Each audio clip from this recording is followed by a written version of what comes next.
Muy buenas tardes a todas las amigas y amigos de Fundamentos. El día de hoy tenemos la última clase de este curso internacional de Derecho de Obligaciones que ha estado a cargo del profesor Vincenzo Barba. El día de hoy el profesor nos ha dado una clase magistral sobre las otras formas, los otros métodos de extinción de las obligaciones. El profesor Barba es catedrático, lo que vendría a ser catedrático ordinario de la Universidad de Roma La Sapienza, la antigua Universidad de Roma, y como ya hemos dicho en diferentes oportunidades, un amigo de Latinoamérica y un amigo del Perú, evidentemente. Y el profesor es, pues un jurista conocido en ambos continentes, ¿no? Y no solamente en ambos continentes. Así que, querido Vincenzo, te escuchamos con mucha atención en esta clase del día de hoy. Te dejamos con el uso de la palabra. Queridos Carlos, muchísimas gracias. Otra vez, muchísimas gracias al Instituto Jurídico Fundamentos por la invitación y por este curso sobre derecho de obligaciones que en el día de hoy finaliza. Hoy es la última charla de este pequeño curso sobre el derecho de obligaciones. Obviamente, como ya hemos dicho muchas veces, es el derecho de las obligaciones según el derecho civil italiano, a pesar de que haré algunas referencias tanto al derecho español como al derecho peruano, que en este sentido tengo que decir es más similar al italiano que no al español. Empezaré diciendo que cuáles son cuáles son las causales por las que las obligaciones se extinguen. Obviamente, la primera es el pago, el cumplimiento del que ya hablamos en la charla de ayer. Pero el pago no es el único modo por la extinción de la obligación. En el derecho civil italiano, otras formas, otras hipótesis que dan lugar a la extinción de la obligación son la novación, la condonación de la deuda, la compensación, la confusión y la imposibilidad sobrevenida. En este sentido, podemos decir que las hipótesis de extinción de la obligación que existen en el derecho civil italiano son las mismas que se encuentran en el Código Civil español, a pesar de que dentro de cada una de ellas hay unos cuantos matices. En el derecho civil peruano la situación es un poco diferente porque además de estas hipótesis tenemos otra hipótesis que es la de la transacción. Parece que el Código Civil peruano considera la transacción, el contrato de transacción, como una de las causas de extinción de la obligación. No cabe duda que también en el derecho civil italiano la transacción puede ser causa de la extinción de la obligación, o sea, por el contrato de transacción se puede extinguir la obligación. Pero a pesar de que a través del contrato de transacción puede también extinguirse la obligación, según el derecho civil italiano no considera la transacción como una hipótesis de extinción de la obligación y su regulación se encuentra, por lo tanto, dentro de la regulación de los contratos típicos. Así que se encuentra como una hipótesis, como un contrato típico específico. Y en este sentido diría que la sistemática del Código Civil italiano es parecida a la del Código Civil español, mientras que se diferencia de la del Código Civil peruano, puesto que el Código Civil peruano uh, desde un punto de vista sistemático, así que teniendo en cuenta la sistemática del Código Civil, considera la transacción como hipótesis específica de extinción de la obligación. Dicho esto, me voy a centrar en las hipótesis que según el derecho civil italiano son las hipótesis típicas de extinción de la obligación. La novación que está regulada en los artículos 1230 y siguientes, la condonación que está regulada en los artículos 1236 y siguiente, la compensación que está regulada en los artículos 1241 y siguientes, la confusión que se encuentra en los artículos 1253 y siguientes, y por fin, finalmente, la imposibilidad de la prestación, que en el Código Civil español está regulada como la pérdida de la cosa, que se encuentra en la regulación de los artículos desde 1256 y siguientes. Uh, por cada una de estas hipótesis, lo que voy básicamente a hacer es explicar cuál es la función, o sea, cuál es el modo con el que se extingue la obligación, y después centrarme, porque creo que en el derecho civil italiano hemos puesto mucha atención en este aspecto, sobre cuál es la estructura de cada una, o sea, cuál es el acto jurídico que lleva a cabo una novación, una condonación, una compensación, la confusión y la imposibilidad.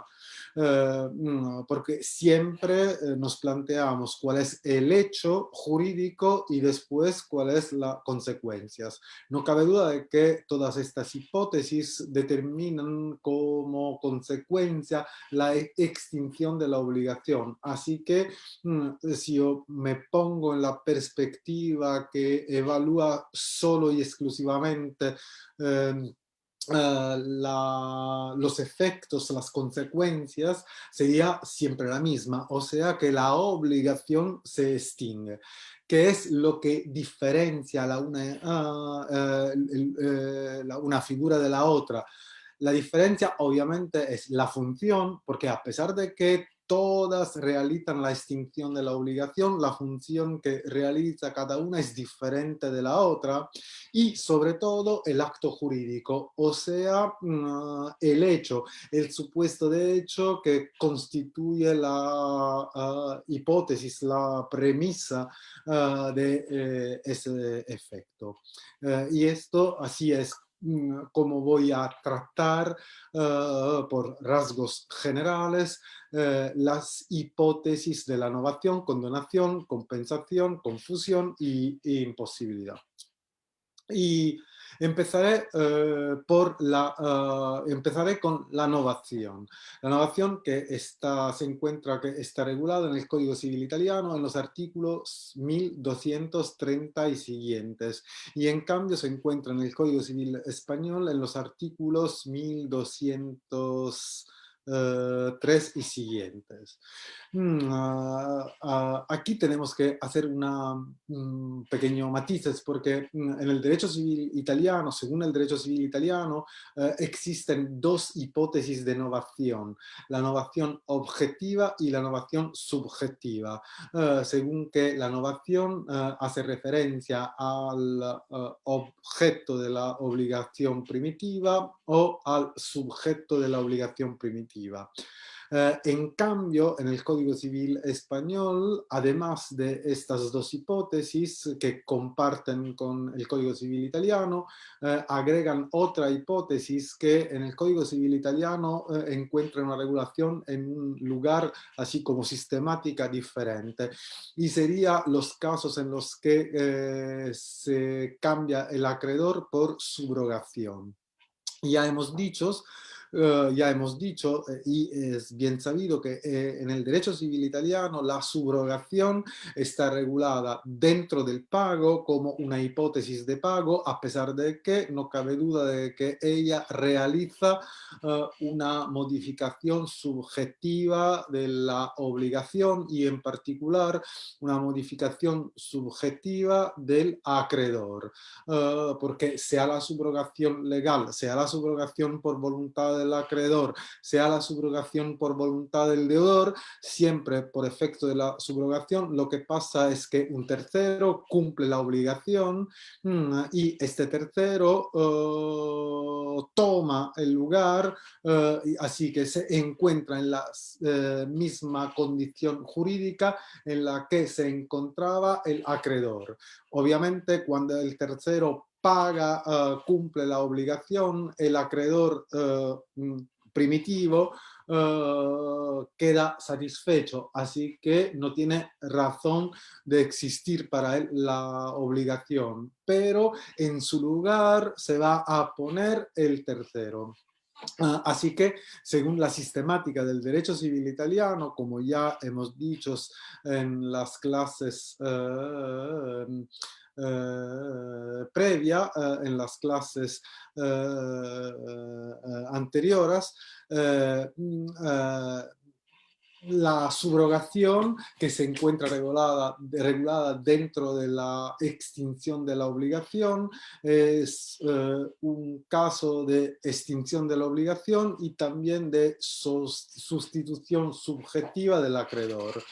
En cambio, en la sistemática del Código Civil español, la subrogación está regulada como una hipótesis de novación. Así que la novación sería en tres casos: la novación por el cambio del objeto, la novación por el cambio del deudor, novación subjetiva por el cambio del deudor y por fin la novación por el cambio del acreedor en el caso de subrogación. Como ya he dicho, según la sistemática del Código Civil italiano, el Código Civil italiano conoce solo dos tipos de novaciones: la novación objetiva y la novación objetiva y la novación subjetiva. Y a pesar que a pesar de que existe esta diferencia, tenemos también que decir que la novación subjetiva no tiene una regulación específica, porque al fin y al cabo lo que el legislador italiano hace por regular la novación subjetiva es reenviar a la regulación de la delegación, de la expromisión y de la asunción de la deuda, de las que ya hemos hablado en otra clase. Y tenemos dos hipótesis de novación: la novación objetiva y la novación subjetiva. Primero, ¿qué es la novación? La novación es un caso en el que se realizan no solo una extinción de la obligación, sino también la constitución de una obligación. O sea, las partes extinguen la obligación primitiva y esta obligación primitiva está sustituida por otra obligación, una obligación nueva que sustituye la obligación primitiva. Así que podemos decir que el rasgo característico que también signa la función de la novación sería que las partes extinguen una obligación y constituyen una nueva obligación que se sustituye a la obligación previa, a la obligación primitiva. En este sentido, podemos decir que la novación lo que básicamente presupone es que las partes, o sea, el deudor y el acreedor, quieren extinguir la primitiva obligación y sustituirla con otra nueva obligación. Y en este sentido se habla de novación. Hecha esta aclaración, tenemos que decir que diferencia entonces la novación objetiva de la novación subjetiva.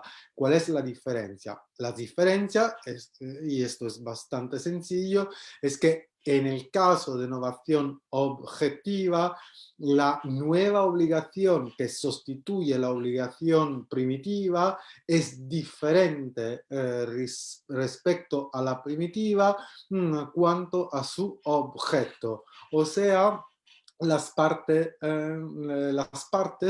han cambiado o la prestación de la obligación o su título. Así que es una novación subjetiva cuando la nueva obligación es diferente respecto de la primitiva por la prestación en sí misma o por el título. En cambio, en el caso de la novación subjetiva, lo que cambia entre la obligación primitiva y la obligación nueva es el sujeto y en especial modo el deudor, ya que parece, según lo que la regulación del Código Civil italiano y según los aportes de la doctrina italiana y también de la jurisprudencia italiana sobre este tema, que a pesar de que se habla generalmente de novación subjetiva y diciendo subjetiva parece que se puede hacer referencia tanto al acreedor como al deudor. La novación subjetiva hace referencia a los casos en los que lo que cambia no es el acreedor sino el deudor. Así que la novación subjetiva es una novación por una modificación subjetiva que hace referencia a la figura del deudor. En este sentido, podemos decir que la novación subjetiva se realiza cuando la nueva obligación es diferente de la primitiva porque ha cambiado el deudor. Estas son los dos tipos de novación que el Código Civil italiano regula y conoce, la novación objetiva y la novación subjetiva. El rasgo característico tanto de la una como de la otra es el mismo, o sea que se extingue una obligación y se constituye una nueva obligación en sustitución de la anterior que queda extinguida. Así que una obligación primitiva que se extingue y una nueva obligación que sustituye la obligación primitiva que queda extinguida. Y en este caso, por esta razón, con lo cual la novación se puede considerar como una hipótesis de extinción de la obligación, porque al fin y al cabo la primera cosa que las partes hacen es extinguir la obligación primitiva y constituir una nueva obligación que se sustituye a la primitiva. Primera cosa que es importante aclarar. ¿Qué es lo que diferencia una novación objetiva, o sea, el caso en el que se extingue la obligación primitiva y se sustituye nueva obligación, con el caso en el que hay solo una modificación objetiva de la obligación? O sea, la obligación es la misma, pero las partes pactan una modificación de su prestación. Según lo que establece el Código Civil italiano, para que exista una novación, es preciso que se declare terminantemente que se declare terminantemente la extinción de la obligación primitiva y la sustitución de la otra. O sea, es indispensable que las partes digan palabras terminantes sobre la voluntad de extinguir la obligación primitiva y sustituir la otra obligación. Así que podemos decir que una de las características más importantes de la novación sería también la voluntad de las partes. Desde un punto de vista de acto jurídico, cómo se realiza la novación, o sea, cuál es el acto jurídico que lleva a cabo una novación. No cabe duda que como las partes tienes que acordar la extinción de la obligación primitiva y la sustitución de la nueva, tiene que ser un contrato. Si se trata de una novación objetiva, no cabe duda de que las partes del contrato son el acreedor y el deudor, porque el deudor y el acreedor pactan la extinción de la obligación primitiva y la constitución de una nueva obligación que se sustituye a la obligación primitiva. Y esta nueva obligación que siempre concierne el deudor y el acreedor, porque no hay ninguna modificación subjetiva, es diferente de la previa que se extingue por su objeto, o sea, por tener una prestación diferente o un título diferente. Un ejemplo podría ser, existe una obligación de fulano de entregar a Mengano un cuadro, de entregar un código, y las partes pactan la voluntad de extinguir esta obligación y sustituir a esta obligación con otra nueva por la que el deudor, por ejemplo, se compromete en dar una clase. Esta sería, por ejemplo, una hipótesis de novación objetiva. En cambio, el caso de novación subjetiva, como acabo de decir, es una hipótesis en la que lo que cambia es la persona del deudor. Cambia el deudor. Y en este sentido el Código Civil lo que nos dice es que para que cambie el deudor se van a aplicar las normas sobre la delegación, expromisión y asunción de la deuda. Esto significa que para que se realice una novación siempre es necesario el consentimiento del deudor y también el consentimiento del tercero. Y tal vez puede que sea necesario el consentimiento del acreedor, según que se trate de delegación, de expromisión o de asunción de deuda. En este sentido se dice efectivamente que el Código Civil italiano no da una regulación específica de la novación subjetiva, sino se remite a la regulación que se encuentra por las modificaciones subjetivas del deudor, o sea, delegación, expromisión y asunción de la deuda.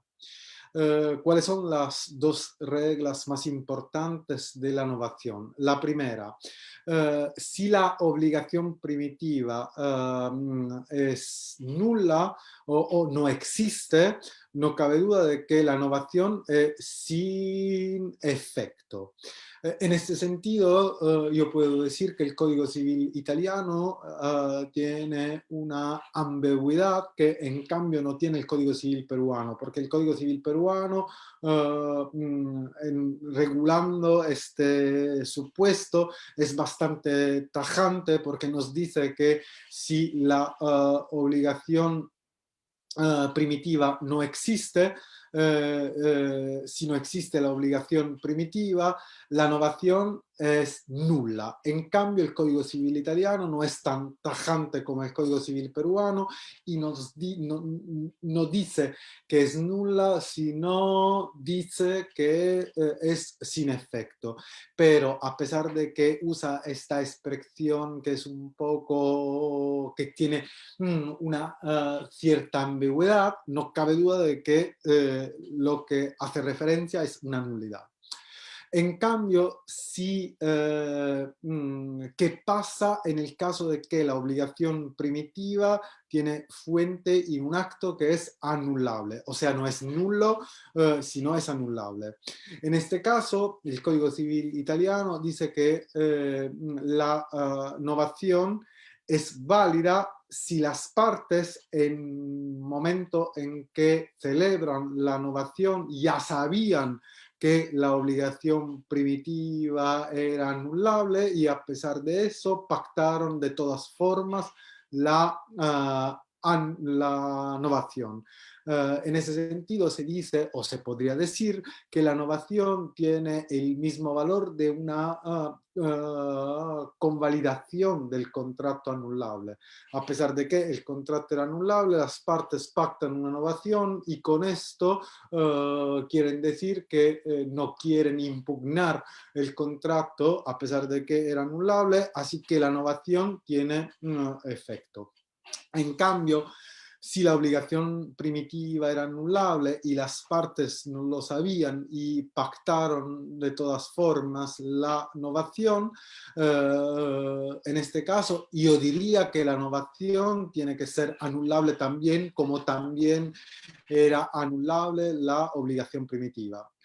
Tengo que decir que el Código Civil italiano no dice nada a este respecto, así que se trata de una reconstrucción de la doctrina y de la jurisprudencia. Y para mí lo más acertado sería de pensar que se trata de una anulabilidad. Muy bien. Dicho esto, podemos pasar a otra hipótesis, otro caso, que es el de la condonación. Y tengo que decir que el de la condonación en el derecho civil italiano es uno de los más difíciles porque tiene muchos matices que es importante aclarar y sobre todo porque se pone un claro problema de definir cuál es el acto por el que se realiza una condonación. Y vamos a ver, ¿cuál es la regulación de la condonación en el Código Civil italiano? El Código Civil italiano básicamente dice que cuando existe una declaración del acreedor, con la que el acreedor declara a su deudor que quiere condonar la obligación, en el mismo momento en que la declaración esté conocida por el deudor, la obligación se extingue, a no ser que en un plazo razonable el deudor declare que no quiere que la obligación se extinga. Ya como he intentado de decir, es bastante claro que es el tema de la condonación, es en el derecho civil italiano bastante complejo. Primero porque la primera duda que se pone es cuándo realmente se extingue la obligación. La segunda, ¿cuál es el hecho, el supuesto de hecho que lleva a cabo la condonación? Y tercero, ¿por qué el deudor puede rechazar la condonación? ¿Y cuál es el efecto del rechazo de la condonación? Y aquí tengo que decir que la doctrina italiana no tiene no todos los autores de doctrina italiana comparten la misma solución, así que hay un abanico de hipótesis que se van desarrollando y que se van mezclando. Y justo para adelantar la reconstrucción más importantes, según la mayoría de la doctrina italiana, la condonación es un negocio unilateral. En cambio, según otra parte de la doctrina, sería un contrato en el sentido estricto. Y sobre todo queda como el problema del por qué el legislador italiano nos ha dicho que el deudor puede rechazar la condonación. Así que es importante aclarar también este supuesto. Generalmente, no cabe duda, cuando el acreedor condona la deuda a su deudor, el deudor está muy feliz. Así que la única cosa que quiere que decir es dar las gracias, como se dice. Pero a pesar de que esto es lo que pasa o que pueda pasar en vía general, no cabe duda de que se pueden dar casos muy diferentes en los que el acreedor tiene un interés específico en cumplir la obligación. Y en este sentido, cuando el legislador italiano nos dice que el deudor puede rechazar la condonación, nos dice básicamente que si el deudor tiene interés en cumplir la obligación y este interés en cumplir la obligación es un interés merecedor de protección jurídica, no se puede extinguir la obligación por la sola voluntad del acreedor. Así que el acreedor puede liberar el deudor siempre y cuando el deudor esté de acuerdo, ya que si el deudor tiene un interés jurídicamente apreciable, un interés merecedor de protección jurídica en cumplir la obligación, no cabe duda de que el solo la sola voluntad del acreedor no puede valer para la extinción de la obligación. Y si pasara algo así, eso significaría como pasar por lo alto el interés del deudor. Y ya hemos dicho que la obligación es una relación entre deudor y acreedor, pero no es una relación en la que el deudor no tiene ningún interés o en la que solo el derecho tiene que considerar el interés del acreedor, ya que puede existir el interés del deudor en cumplir la obligación. Y no es solo el interés moral en cumplir, ya que puede existir también un interés patrimonial en cumplir la obligación. Y para que quede un poco más claro este caso, voy a hacer un ejemplo que, por cierto, es un ejemplo de un caso que ha pasado en el derecho civil italiano. Pongamos el ejemplo de que exista una obligación entre fulano, que es un actor, y la compañía Mengana, que es la compañía que lleva a cabo un proyecto cinematográfico para llevar a cabo o para rodar una película. Y a lo mejor una película importantes en las que van a actuar muchos actores famosos. Y pongamos que entre los otros actores famosos que la compañía ha contratado también a nuestro fulanito, que es un joven actor que aún no es conocido que no es muy conocido. En este caso no cabe duda de que fulano tiene interés en cumplir la obligación, o sea, no tiene solo el interés en cobrar lo que la compañía se ha comprometido en pagar a él para que actúe en la película, sino que tiene también un interés en cumplir la obligación, o sea, en actuar. Porque si él va a actuar, él va a salir en esa película en la que hay muchos actores importantes, que está el actor tal y tal, que son actores muy importantes, y así a través de esta película él puede como ganar importancia, puede cobrar importancia también en el mercado de la cinematografía. Así que para él actuar en esta película es importante, no solo para cobrar lo que la compañía se ha comprometido en pagar,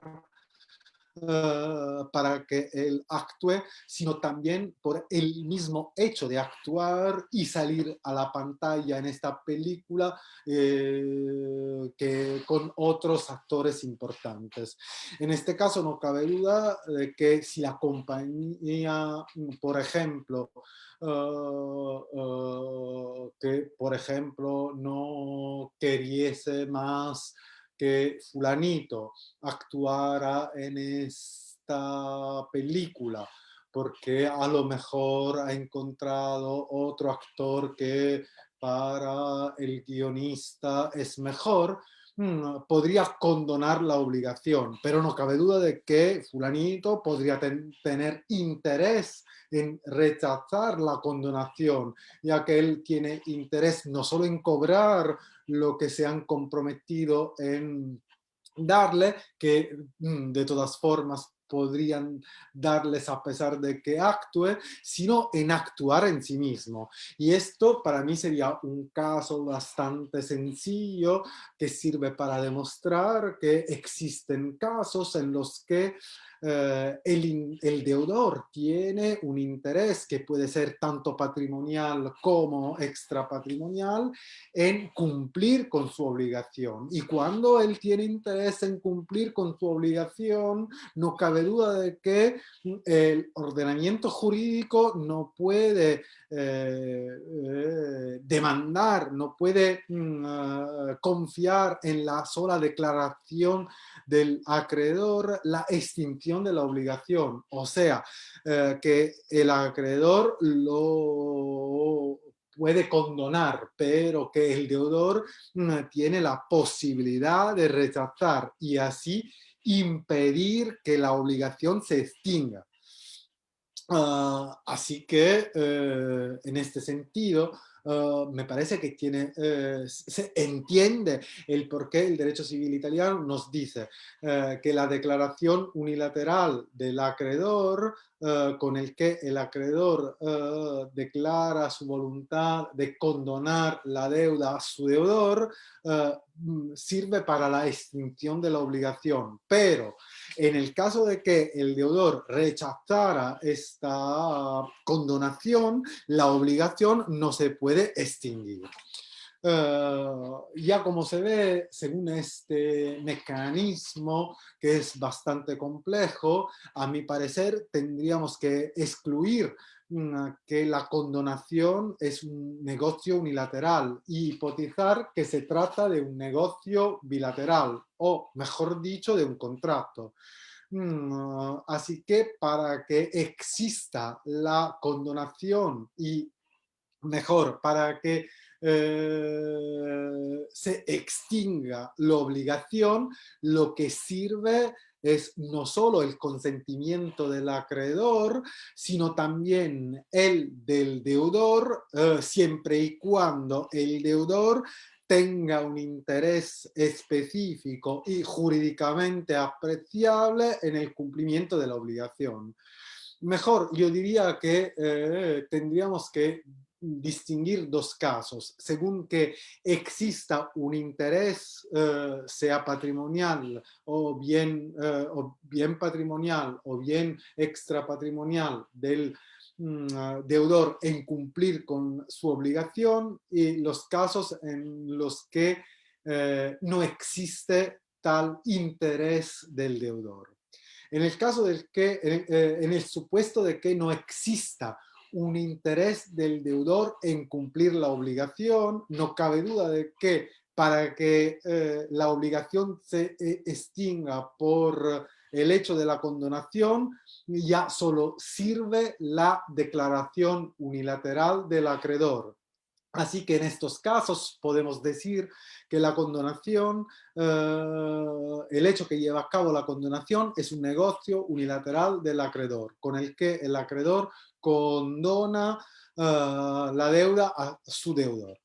En cambio, en el supuesto de que exista un interés apreciable jurídicamente del deudor en el cumplimiento de la obligación, tenemos que decir que para que se haya una condonación, sirve tanto el consentimiento del acreedor, que es indispensable, como el del deudor. Así que en estos casos, la condonación sería llevada a cabo por un contrato. Así que si vosotros me preguntáis, entonces, ¿cuál es el hecho que lleva a cabo la condonación? Yo no puedo decir que el hecho es siempre lo mismo. Tengo que decir que el hecho puede ser un negocio unilateral o un contrato.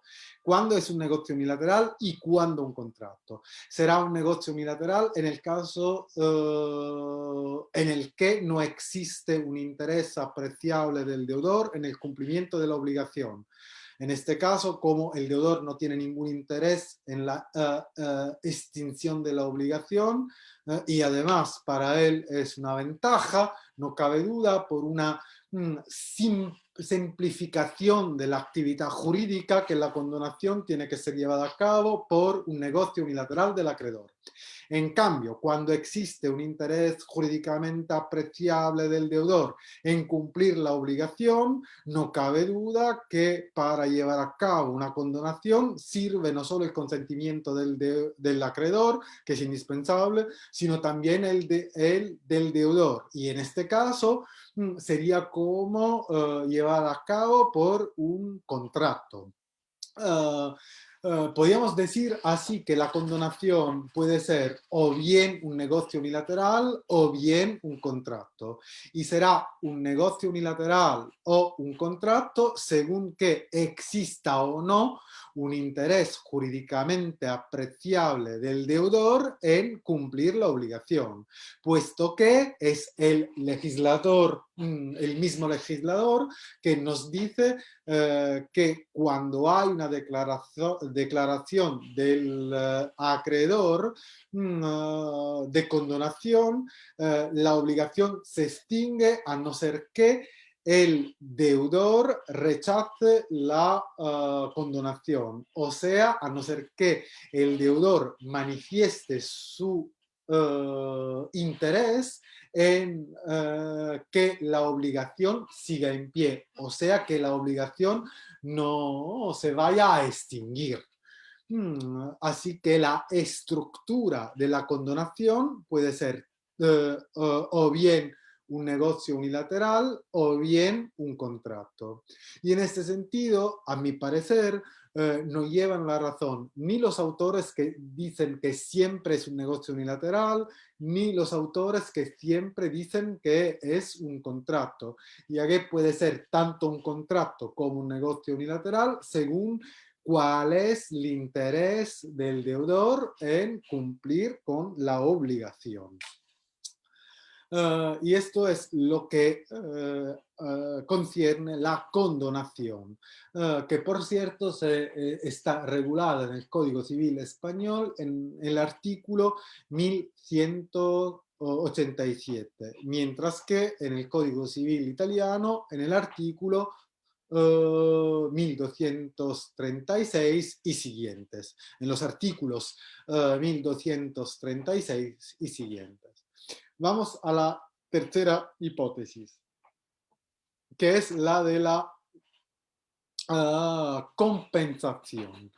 La compensación que está regulada en el Código Civil Italiano en los artículos 1241 y siguientes del Código Civil, mientras que se encuentra en el Código Civil Español en los artículos 1195 y siguientes. En este caso tengo que decir que la regulación de la compensación en el derecho civil italiano es una regulación un poco diferente de la que se encuentra tanto en el Código Civil español como en el Código Civil peruano. Y lo que más diferencia la compensación en el derecho civil italiano es que el derecho civil italiano nos dice que existen tres hipótesis diferentes de compensación. Primero, la compensación legal. Segundo, la compensación judicial. Y tercero, finalmente, la compensación convencional. Obviamente, ¿cuál es la diferencia entre estas hipótesis? Sería como, entre comillas, podríamos decir, la fuente de la compensación, que puede ser o bien la ley, compensación legal, o bien la sentencia judicial, o sea, la compensación judicial, o bien la voluntad de las partes, y así la compensación convencional. A pesar de que existen estas tres hipótesis diferentes de compensación, lo que caracteriza la compensación es bastante sencillo. Lo que siempre el rasgo más característico de la compensación, que también signa su función para que ella se diferencie de la novación, de la condonación, es que hay dos personas que por derecho propio sean recíprocamente acreedores y deudores la una de la otra. Cuando dos personas, cada una por derecho propio, sean recíprocamente acreedores y deudores la una de la otra, las recíprocas obligaciones se pueden extinguir. Así que diríamos que la función más característica de la compensación sería la extinción de las obligaciones recíprocas de dos partes que sean recíprocamente acreedores y deudores la una de la otra. Esto significa que para que exista una compensación, tenemos que es preciso que existan al menos dos relaciones obligatorias. Una en las que una parte tiene el concepto de acreedor y la otra de deudor. Y la segunda que está exactamente al revés, o sea, el acreedor de la una es el deudor de la otra y el acreedor de la una es el deudor de la otra. Así que tenemos dos personas, cada una por derecho propio, que sean recíprocamente acreedores y deudores la una de la otra. Esto nos da la medida de las diferencias que existe entre la novación, la condonación y la compensación. En la novación tenemos una obligación que se constituye una obligación que se constituye una obligación que sustituye a la obligación primitiva que se extingue. Así que la función es extinguir la obligación primitiva y constituir otra obligación en sustitución de aquel. En la condonación hay la voluntad de liberar el deudor y en la compensación hay una recíproca extinción de obligación de personas que sean recíprocamente acreedores y deudores la una de la otra. Muy bien. ¿Cuál es, hecha estas aclaraciones, vamos a ver los casos de compensación? Como decíamos, tenemos tres casos de compensación: la compensación legal, la compensación judicial y la compensación convencional. Empezamos por la compensación legal. Para que exista una compensación legal, es importante, es preciso que se den tres requisitos.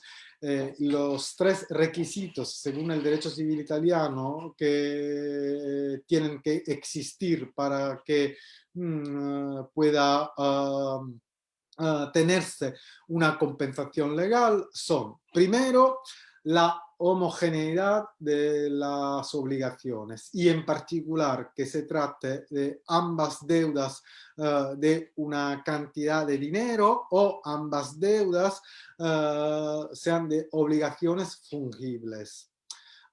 Así que o se trata de deudas de una cantidad de dinero o se trata de obligaciones infungibles. Así que se puede tener una compensación legal si hay una obligación de una cantidad de dinero y otra obligación de una cantidad de dinero, o una obligación de entrega de manzanas y la otra de entrega de manzanas. En cambio, por ejemplo, no se podía tener una compensación entre una obligación de una cantidad de dinero y una obligación de entregar unas cuantas manzanas, porque en este caso las dos obligaciones no serían homogéneas. Según requisito, las obligaciones ambas tienen que ser líquidas. Cuando se dice líquidas, significa que las obligaciones tienen que ser determinadas.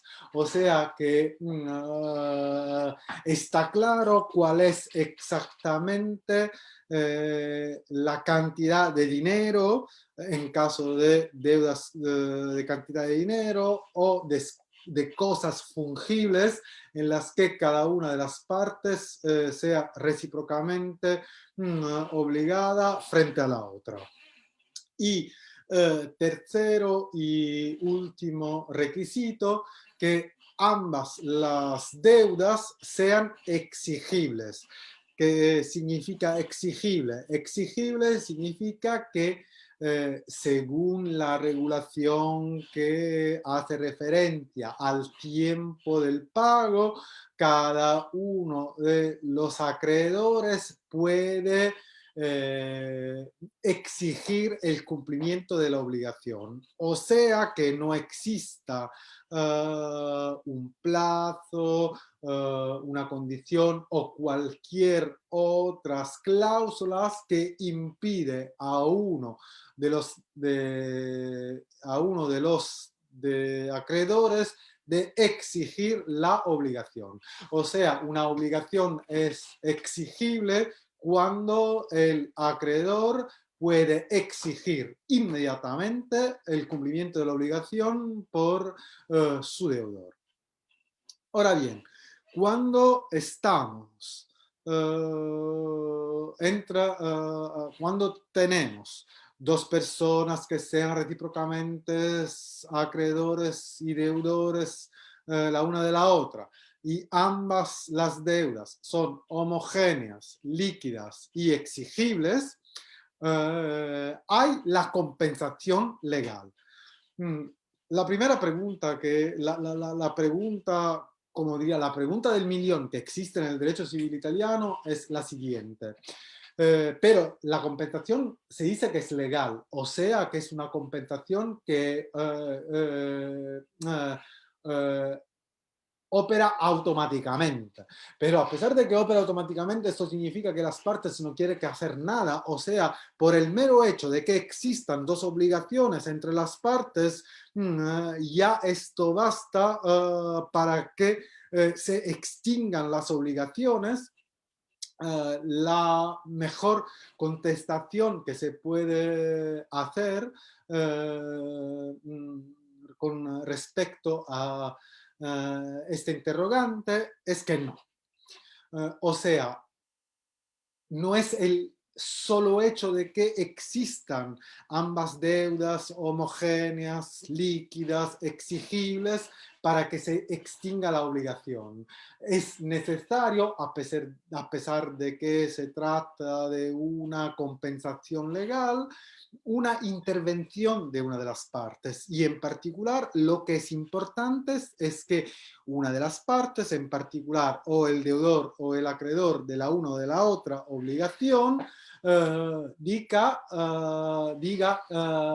manifieste su voluntad, diría técnicamente la excepción de compensación.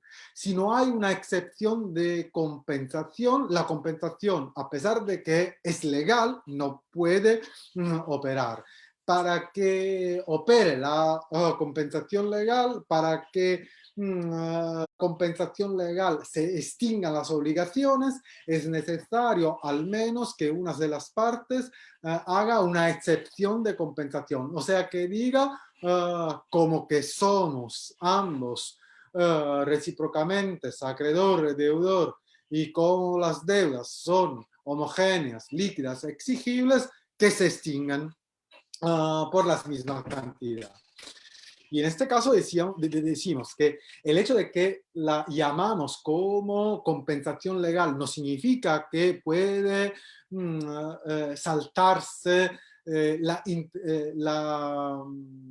intervención de las partes, la voluntad de las partes, ya que la voluntad de las partes tiene que manifestarse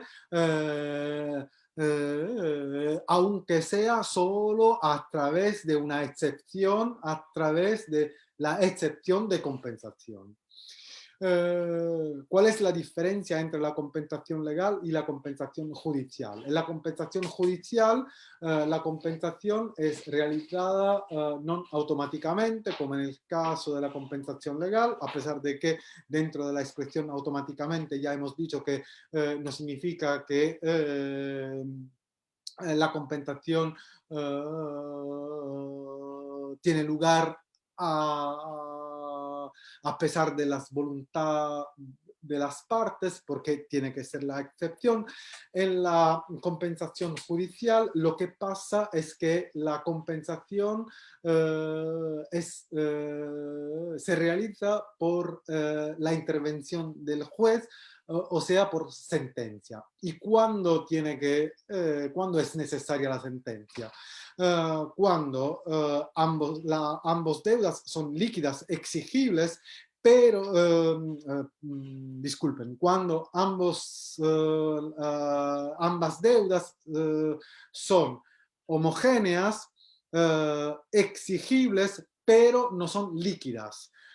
O sea, no hay el trato de la liquidez de las obligaciones. En este caso sirve la sentencia, la intervención del juez, ya que el juez primero tiene que liquidar la deuda, o sea, determinar cuál es la cantidad de cada una de las deudas, y después puede realizar la compensación.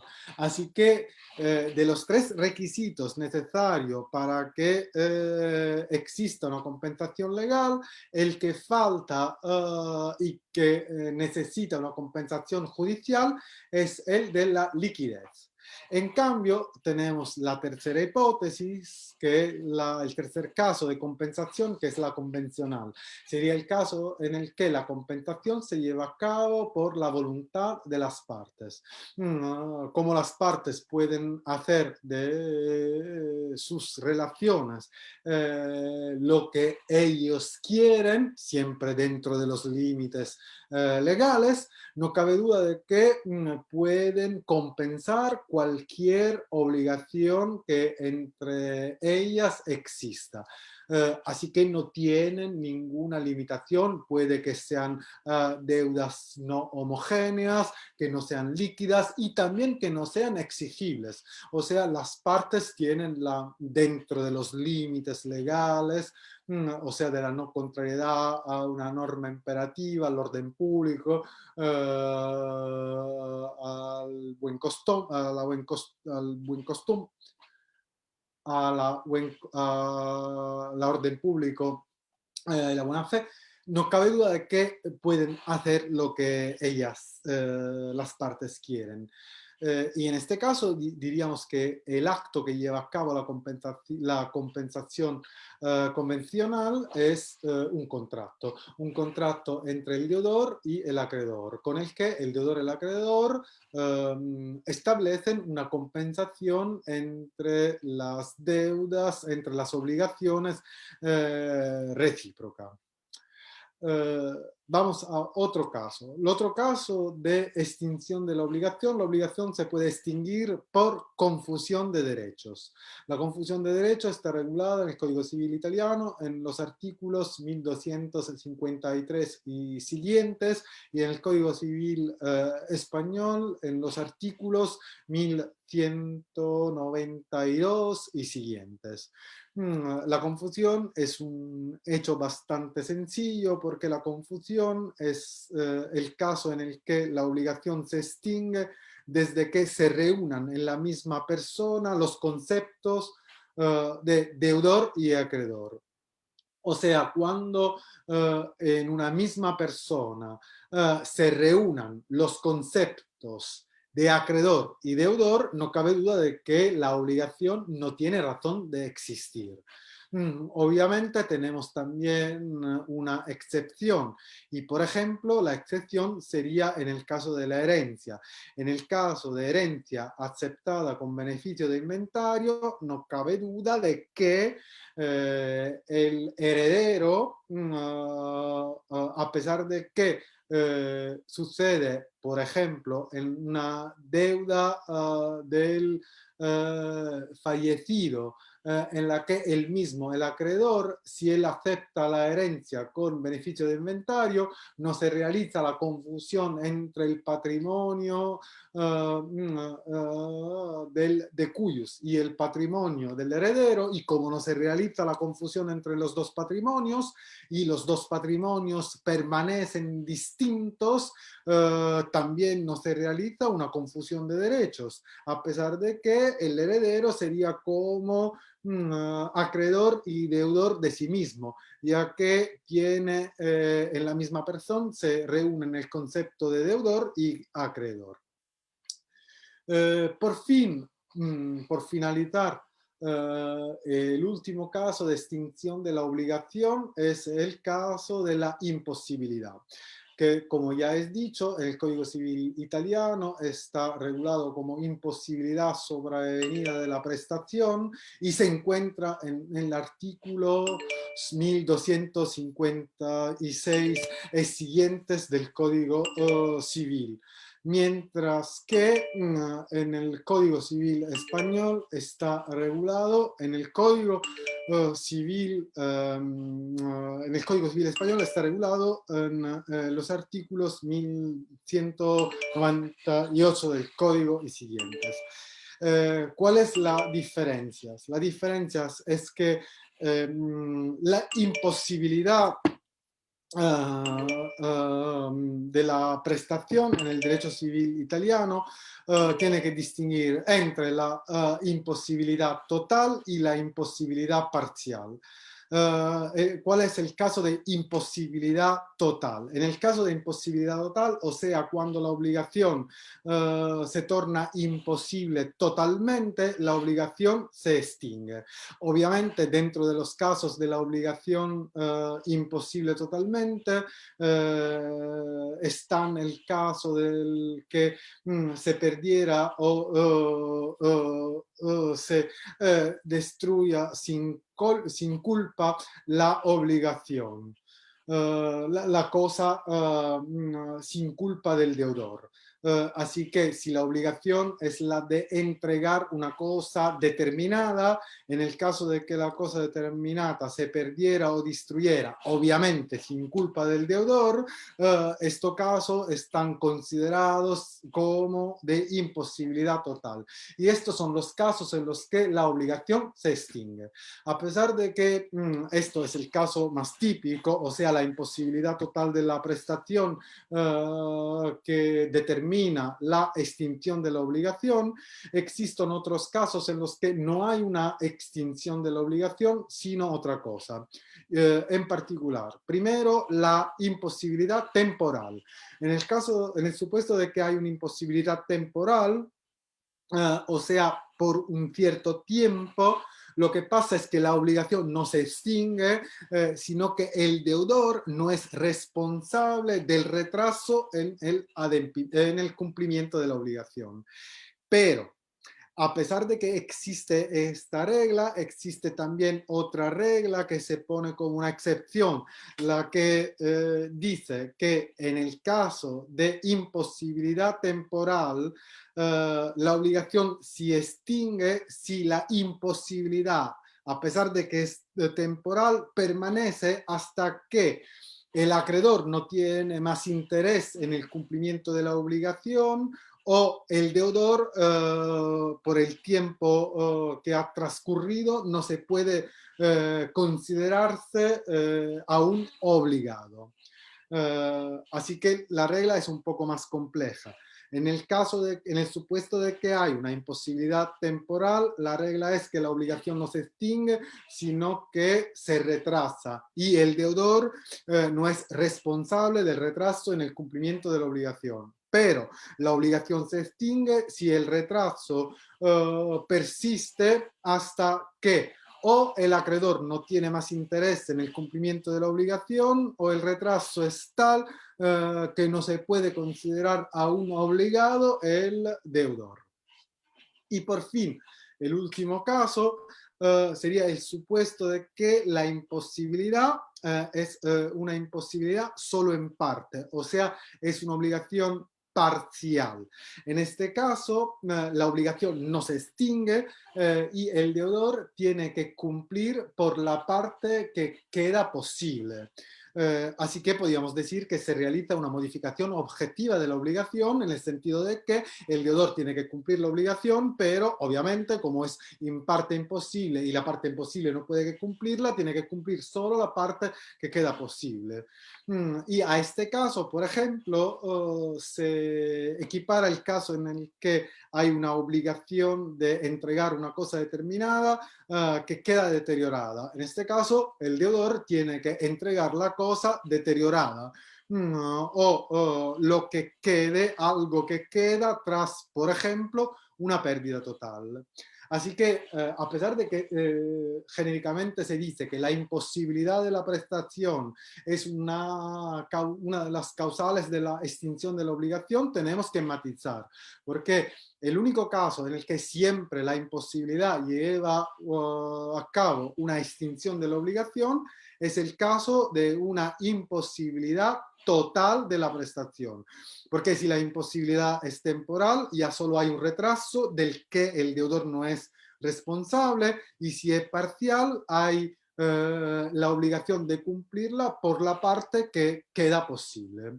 Y con esto finalizo y espero que todo haya sido claro y agradezco otra vez Instituto Jurídico Fundamento por la invitación y por consentirme llevar a cabo este pequeño curso de Derecho de Obligaciones italiano.